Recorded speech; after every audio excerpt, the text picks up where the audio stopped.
want to welcome you back to Cranky Critics. They are gracious enough to allow me to speak to you on this very special holiday.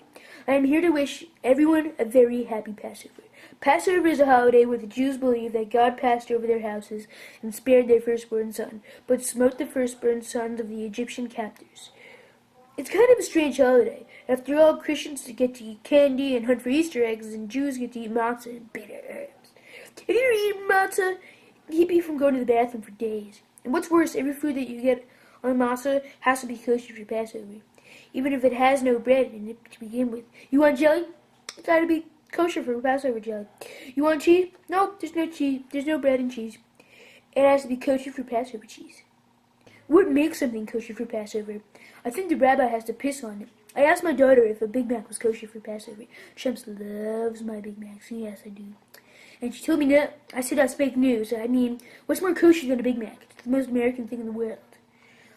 Just for asking sake, what does a filter come from? And what's the deal with that jelly it comes in? And why can't it taste like a Big Mac?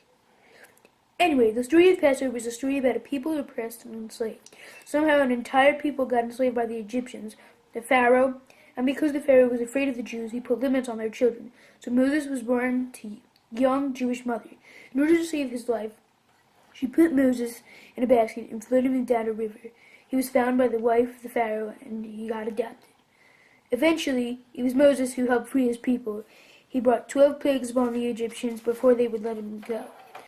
Eventually, the 12th plague was the death of the eldest son, and the angel of death could only tell the difference between a Jew and a Gentile if they marked their door with ram's blood. I would have thought they could tell by their penis, but, what do I know? And that's why in Jewish homes they have a mezuzah to this day.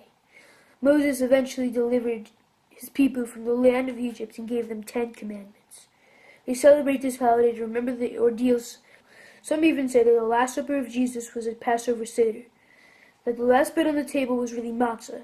So, I want to wish all my Jewish friends a happy Passover, and I hope you all don't get constipated from all the matzah you eat. So now, I will take questions from the fake news. Mr. President, are you proud of the decision to move the embassy to Jerusalem? Yes, very proud. I'm very sure. Every president, at least the last 5, has promised this move, but only Trump had the guts to do it. Every country in the world has right to determine its own capital, except apparently Israel. Yes, it should have been done long ago, but I am glad it can fulfill another campaign promise and move the embassy to Jerusalem. But don't you think the Palestinians will get upset? Screw the Palestinians. If they wanted to end this conflict, they could have a long time ago. Mr. President, what do you think about the Iranian deal? The stupidest deal we have ever made. Paying loads of cash for them to build a nuclear bomb in 15 years.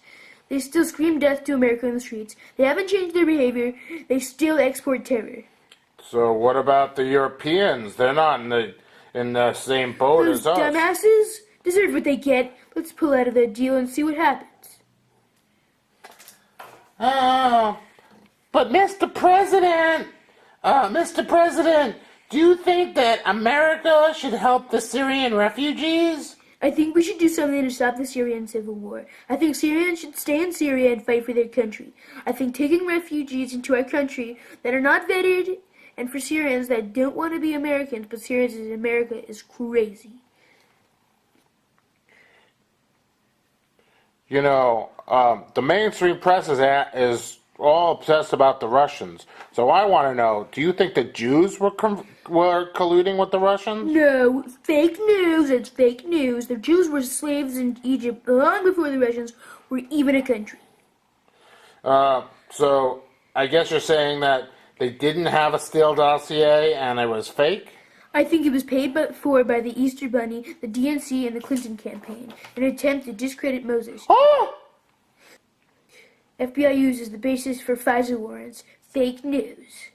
No more questions. I don't want any more. That's all we have time for questions. I hope everyone enjoys the matzah and has a very happy Passover.